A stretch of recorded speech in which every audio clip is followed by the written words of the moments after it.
একটা সামান পাঠিয়েছিল এবং আমাকে 15 তারিখ সশরীরে উপস্থিত হওয়ার জন্য কি হচ্ছে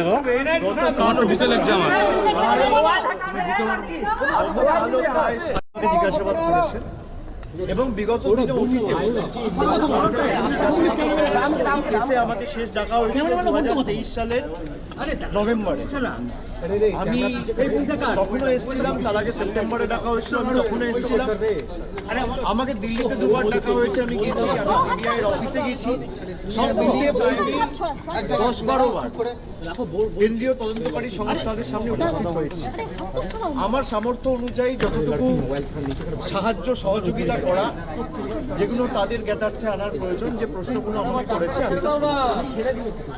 এবং তারা তাদের কাজ করছে। রাজনৈতিক প্রেসার আছে না আছে আমি সেটা যাব না, তার কারণ বিজেপি নিয়ে যত কম বলা যায় তত ভালো। একদিকে দল ভাঙানির খেলা, আর একদিকে বিরোধী শক্তি যারা লড়াই করছে মাথা নত না করে তাদেরকে কি করে দমানো যায়, তাদের ধমকানো যায়, চমকানো যায়, তাদের ভেঙে গুড়িয়ে দেওয়া যায়, কার্যত বিরোধী শূন্য করে দেওয়া যায় পশ্চিমবঙ্গকে, সেই চেষ্টাই গত 1 মাস ধরে করা হয়েছে।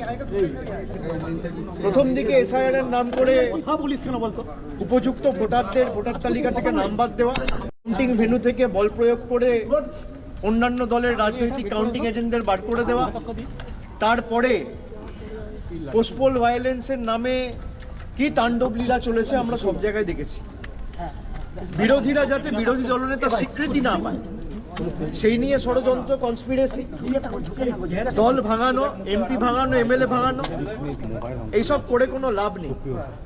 তারা ভেবেছিল যারা এজেন্সির ভয়ে এদিক ওদিক চলে যাচ্ছে মমতা বন্দ্যোপাধ্যায়ের সাথে বা মানুষের স্বার্থকে সামনে রেখে যারা লড়াই করছে, আমরা হয়তো চলে যাব, দমে যাব, মাথা নত করব, আত্মসমর্পণ করব, বিকিয়ে যাব। আমাদের গলা কেটে দিলেও আমরা আত্মসমর্পণ করার লোক না, আমরা লড়াই করার লোক। আমাকে যতবার ডেকেছে আমি বিগত দিনেও এসেছি, আমি আগামী দিনেও আসছি। যে কেস নিয়ে আমাকে ডাকা হয়েছে, এই যে মামলা কেস 4 বছর আগে ECIR রেজিস্টার হয়েছে, সিবিআই এনকোয়ারি শুরু করেছে জুন মাসে 2022 সালে। তৎকালীন শিক্ষামন্ত্রী পার্থ চট্টোপাধ্যায় গ্রেপ্তার হয়েছিলেন জুলাই মাসে। যারা যারা গ্রেপ্তার হয়েছিলেন কেউ আজ পর্যন্ত এখন আর কোনো সুরাহা হয়নি। যাদের চাকরি পাওয়ার কথা ছিল, আমরা সকলে চেয়েছিলাম প্রক্রিয়া যত তাড়াতাড়ি সম্ভব হয়ে